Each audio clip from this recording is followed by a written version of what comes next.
On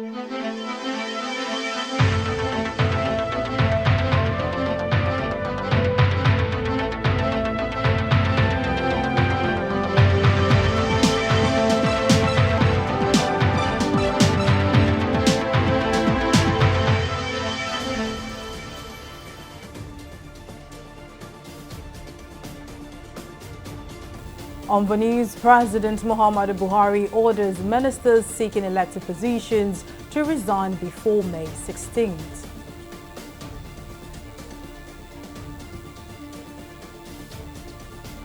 An appeal court sets aside judgment voiding Section 84, subsection 12 of the Electoral Act, says the law is unconstitutional. And Education Minister Waji Oba resigns hours after President Muhammadu Buhari's directive. Hello and welcome to News Now on TV360 Nigeria. I am Mary Kanu. President Muhammadu Buhari has directed all members of the Federal Executive Council (FEC) running for elective officers to submit the letters of resignation on or before May 16, 2022. Minister of Information and Culture Lai Mohammed disclosed this while speaking to journalists during the Federal Executive Council meeting on Wednesday. The Information Minister added that the directive might also involve political appointees if the need arises. He, however, clarified that the directive excludes the Vice President Yemi Osinbajo as he is an elected member of the cabinet. Senator or governor or any elective office must submit a state of resignation latest by the 16th of May 2022. Mr. President has the right to ask to appoint members of his cabinet, reshuffle them, replace them, and to that extent, I think he has the right to say those of them that he wants, who are serving him, who he has appointed, and they want to run for office, irrespective of circumstances that he, as Mr. President, who has the power of nomination, I think he has the right to ask them to resign. And this, I don't. This is an issue that falls within. Well, I don't want to commit myself, but let me just restrict myself to say that I believe that Mr. President has the right to appoint, remove, reshuffle, or change any minister. Still on members of the President Council, wishing to contest for elective office. The question was raised, does it affect other appointees? And my position remains the same. As of this moment, this is my mandate. Subsequently, it might affect other, categories of political appointees, but that will be made known. A court of appeal in Abuja has clarified that Section 84, subsection 12 of the Electoral Act of 2022 is unconstitutional because it denies a class of Nigerian citizens their rights to participate in election. In a judgment on Wednesday, Justice Hama Barka set aside the judgment of the Federal High Court in Umuahia, which voided the section of the law, saying the court had no jurisdiction to have entertained the case. The judge also added that the plaintiff, Nduka Edede, lacked the locus standi to have filed the suit in the first place because he did not establish that he was directly affected by the provision. Well, to help us make sense of the appeal court's judgment, we are now being joined by Monday Ubani, who is a legal practitioner. Well, thank you for joining us on the news. Now, help us understand the appeal court's judgment, because in one breath, the panel of judges set aside the decision of the lower court saying it lacked jurisdiction to hear the case. And in another breath, it ruled that Section 8412 of the Electoral Act is unconstitutional, which was the same ruling the Federal High Court delivered. Now, how would you interpret this judgment? Yes, to the unlearned mind, it creates some level of confusion as to what the court was trying to say in in one breath, and in another breath, a different thing was reached by way of decision. Now, what happened, and the way I understand that particular case, that took place at the Court of Appeal, is that the court held in one breath that the man who sued as the plaintiff in that case at the lower court had no locus. If you look at the Electoral Act, it specifies the person that is qualified to bring any action against the provision of that Electoral Act, and he must be a contestant to the position that you are actually quarreling with. He must be an aspirant to a political position before you can, and then some other person that the law itself recognizes as people who can actually bring any action against the Electoral Act itself. Now, the man that went to court, the court held, had no locus because, one, he wasn't an aspirant to any political office, and then he does not fall within the purview of the law that the law requires, those that actually will bring any action against the Electoral Act itself. So he doesn't fall within that ambit.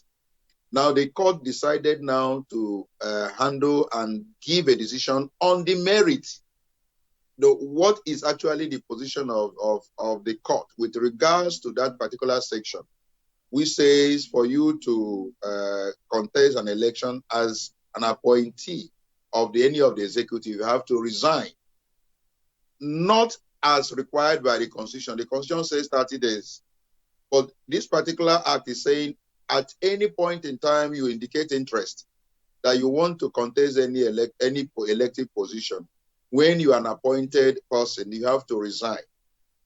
Now, the court now decided that matter on merit and said that that particular provision, and that section 84, subsection 2, is clearly at variance with the provisions of the Constitution, and so is unconstitutional.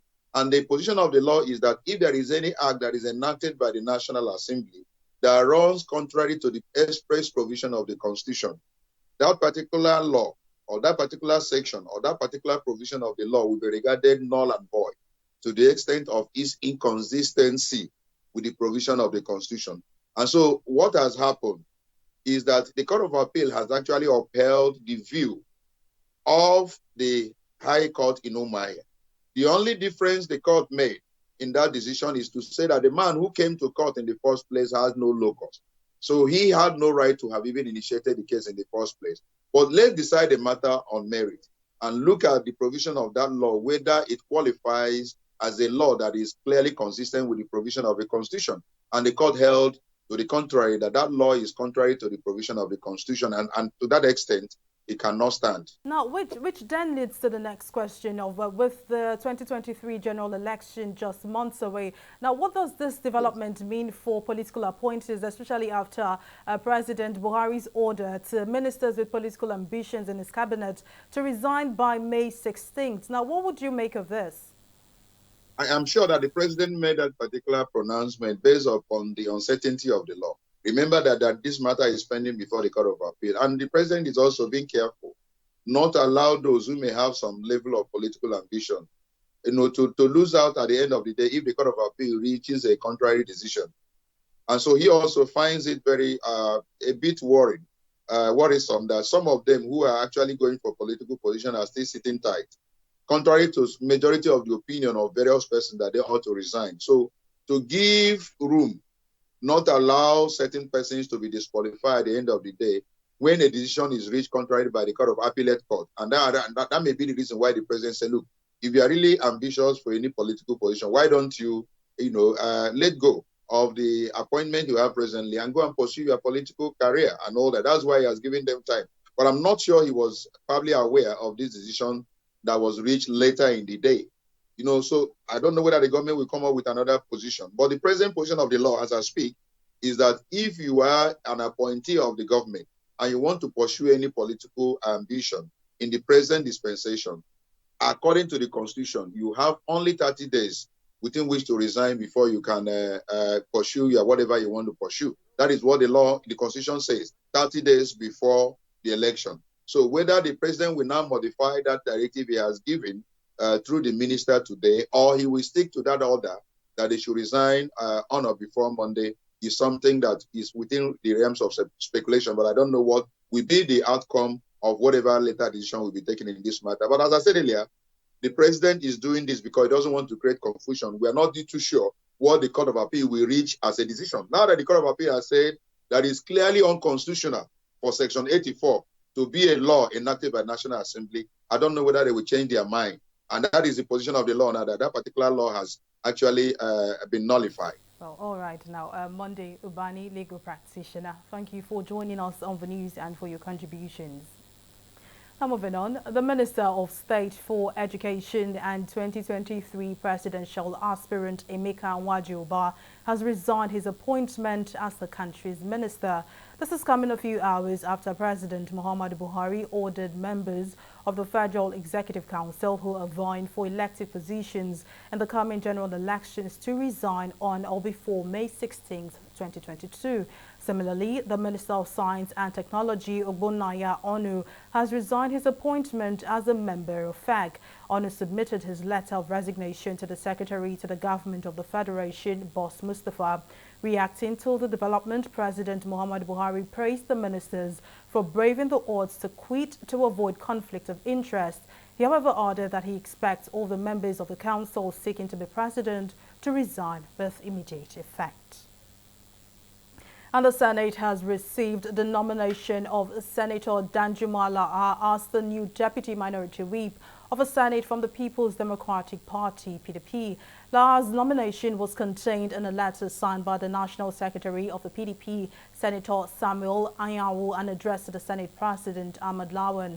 Anyanwu explained in the letter that Laha's nomination was against the backdrop of the recent defection of the former Minority Whip, Senator Ibrahim Abdullahi Dambaba, to the majority All Progressives Congress. Reacting to the situation, Senator George Thompson Sakibo lamented the defection of PDP senators who occupied the deputy whip position, but Lawan dismissed him and urged the new deputy minority whip to perform his functions to bring about stability and productivity to the House. The way the opposition and the main party must work hand in hand. But Mr. President, from what I've observed here, we will bring a leader here, the next day you have taken him. In the next 1 month, you bring another leader, you have taken him. It's not good for us, it's embarrassing. Don't take our leaders, take other people. It's not too good for the system. George Thompson Sakibo, thank you very much for your comments, but you know, I'm constrained to rule you out of order because what you have said has nothing to do with this order you cited, Order 1B.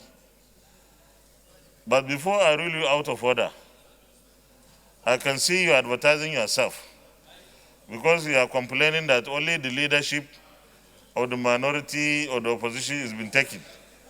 Now you are presenting yourself as a candidate. I think those who are using the magic wand to get our people across from the left to the right. There is a candidate who has advertised himself. So I will take a personal interest in ensuring that you move to this side, and before any other leader is taken away. You can do whatever you want to do, but that will not stop me from ruling you out of order completely. Thank you. The Lagos State government has embarked on a week-long demolition of distressed buildings in the Ebute Metta area of the state. Speaking while sensitizing residents in the area while demolition was ongoing, executives of the Lagos State Building Control Agency noted that the drill was to avert building collapse and protect lives and property. For more details in this next report. In the aftermath of the building collapse that occurred on Ibadan Street, Ebute Metta 10 days ago, the Lagos State government warned residents to vacate buildings that failed integrity tests. The government's resolve came after about 10 people lost their lives, with 24 others rescued with varying degrees of injury after a 3-story building marked for demolition caved in. Staying true to its words, state executives with the Building Control Agency have commenced demolition of buildings declared death traps. Despite the constant warnings and notice from the government, some residents of the affected buildings remained adamant until the last minute. Rising from several incidents of building collapse recorded across the state in the past week, but the latest being the second incident in 3 months within the Yaba-Ebute-Metta area, stakeholders present at the demolition site commended the state government for prioritizing the safety of citizens. It's a move that averted collapse and calamity that is in waiting. We are all in support of all these moves because by doing it, it will give every one of us rest of mind in our choosing profession. We are into real estate development. We are doing it for our living, but at the same time, we need to take cognizance of the people within and around the environment where we are building by erecting solid structure. Whoever that fails to do the needful all the buildings should be pulled down. We are in support of everything. That is why you are seeing us here today. We are working towards achieving zero tolerance to building collapse. Meanwhile, residents of the community, while commending the state government, urged the administration to provide alternative shelter. Today, for them coming, we had no issues to stop them from their work. We have no issue to tell them we don't have any issues throwing stone or fighting them back not to do their work. But all we want from the government, for them to come and send us out from where we stay, they should please provide at least a place people will go to. This is a very good stuff for them doing for us. Here in Ebute-Metta, about 10 houses have been touched today. When the 10 houses, people there coming out, how do we expect them to get another place living? This is so touching, but even at that, the life we lost is no more than the house they are bringing down. We want the government to look into this. Getting an apartment now is very, very, very, very, very expensive. The Lagos state government has said it would activate the relevant section of the State Urban and Regional Planning and Development Law of 2019 as amended to effect the seizure of the site of the collapsed building. Mary Kanu, TV360, Nigeria. We'll take a break now, but still to come, Al Jazeera journalist Shireen Abu Akleh shot dead by Israeli forces in Israeli-Palestinian conflict. We'll bring you details of this story and more right after this break.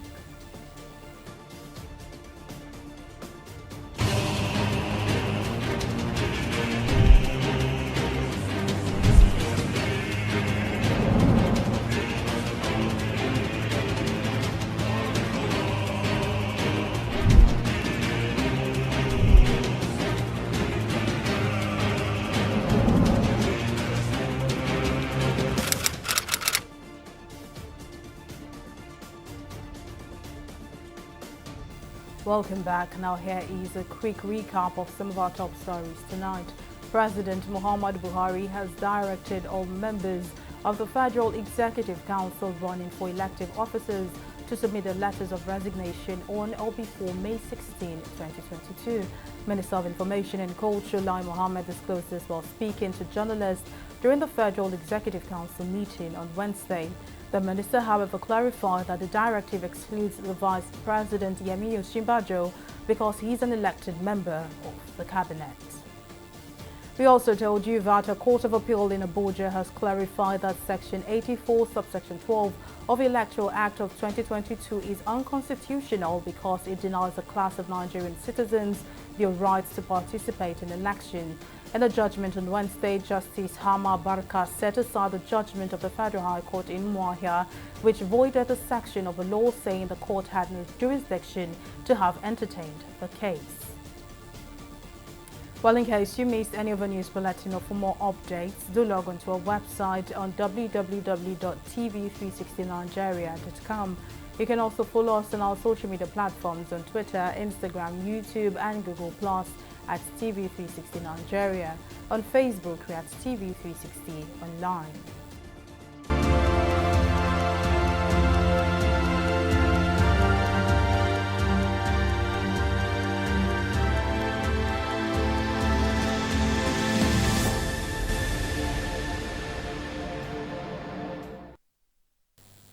And also COVID-19 stories and updates. The Director General of the World Health Organization, Tedros Ghebreyesus, is being censored on China's internet after questioning the sustainability of the country's zero-COVID policy. The censorship on Weibo and WeChat, China's two largest social media platforms, targets Ghebreyesus' comments that expressed rare disagreement with Beijing's policies, calling it unsustainable. Meanwhile, the disapproval from the WHO boss, who was accused of being too close to China earlier in the pandemic, came just days after Chinese leader Xi Jinping vowed to double down on the policy and resolutely struggle against all critics. And China could see more than 1.5 million deaths from a wave of Omicron infections without COVID-19 controls and the use of antiviral therapies, a new study has shown. A model by Chinese and U.S. researchers suggested that given China's vaccine efficacy and coverage and an unchecked outbreak that began with 20 cases of Omicron in March could generate a tsunami of COVID-19 cases between May and July. Such an outbreak is, however, projected to cause 112 million symptomatic cases, or 80 cases per 1,000 people, with 2.7 million of them requiring treatment in intensive care. Well, let's take a break now, but when we return, we'll bring you business, international and sport updates. Stay with us.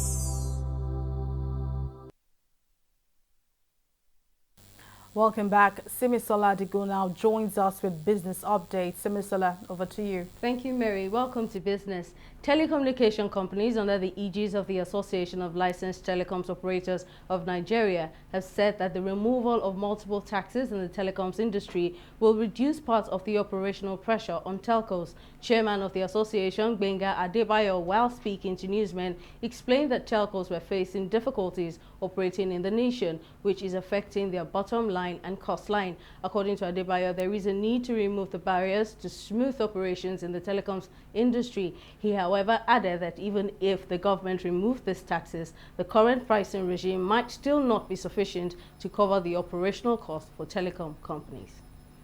We'll go on a short break and be back with stock market reports.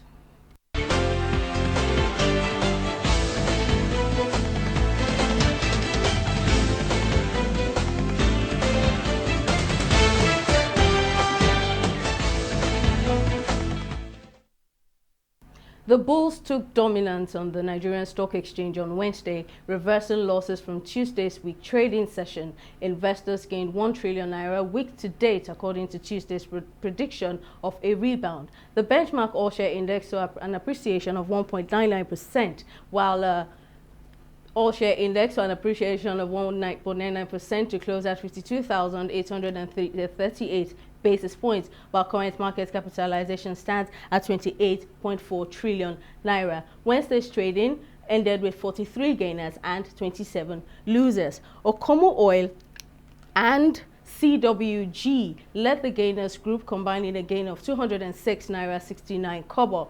Bottom on the list of investors are Ikeja Hotel and Bua Foods, losing 57 naira 87 kobo. Wednesday's trading session sees a total of 417 million volume of shares with a market value of 7.3 billion naira, exchange hands in 7,255 deals.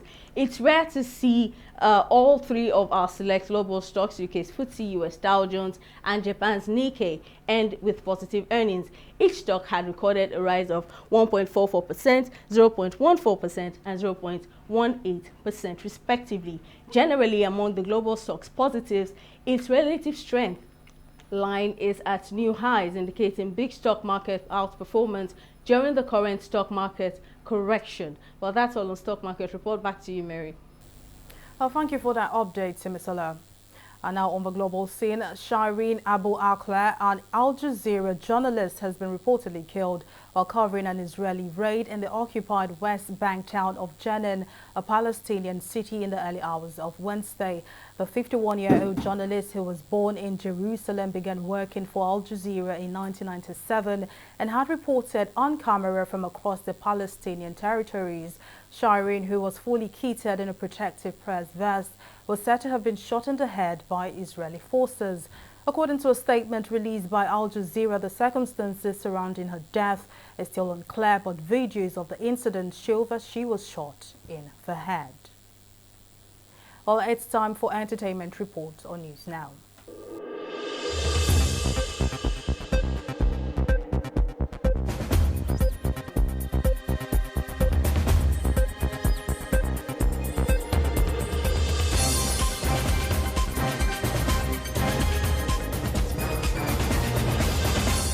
Nollywood actress Genevieve Inaji on Wednesday returned to Instagram as she shared a video of herself where she was painting on canvas. This comes amid unverified reports on the internet alleging that the actress was hospitalized due to a mental illness. However, the actress, who did not react to the allegations, simply shared the video and captioned it #mindfulness. Meanwhile, the national president of the Actors Guild of Nigeria, Emeka Rollas, has stated that he will reach out to Genevieve amid the mental illness rumors.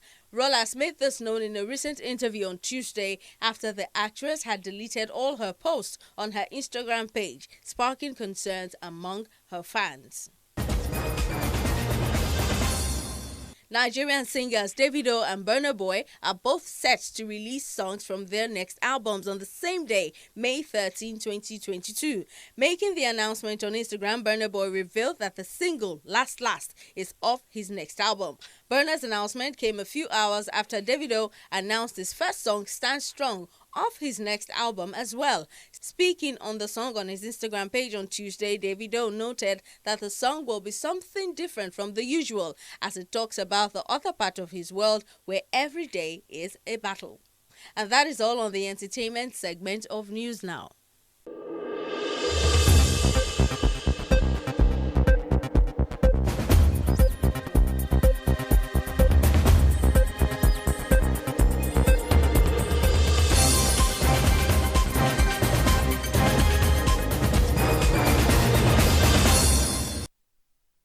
And now in sports, the Confederation of African Football (CAF) has announced that it will host the final match of the 2021 and 2022 Confederation Cup at the Godswill Akpabio Stadium in Uyo, the capital of Akwa Ibom State. The Continental Football Governing Body disclosed this in a statement on Wednesday, explaining that the final is billed for May 20th, but will confirm the kickoff time in due course. This is the first Intercontinental Major Cup final to be hosted in Godswill Akpabio International Stadium in Uyo. The stadium is also home to Nigeria Professional Football League sides Akwa United and Dakada Football Club. Well, that's the size of a news bulletin. Thank you for watching. I am Mary Kanu. Bye for now.